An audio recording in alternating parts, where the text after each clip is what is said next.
Красивая и качественная упаковка – это не просто обертка, это важная часть имиджа. Здесь на производстве Казахпак производят брендированную упаковку для таких больших компаний, как Rixos, Air Astana и так далее.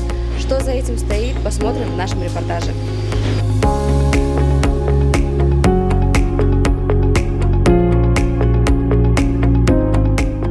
В 2019 году открылись, на базе уже работающей компании.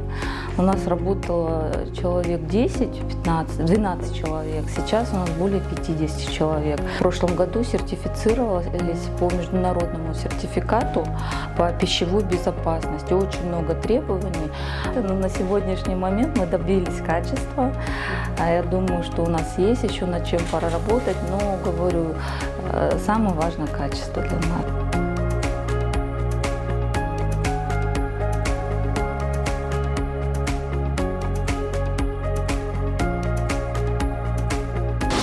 Бұл жерде донер насатпаеваның жиынтығы, бұның ішінде дымқыл майлық, құрғақ салфетка, чай қасығы бар.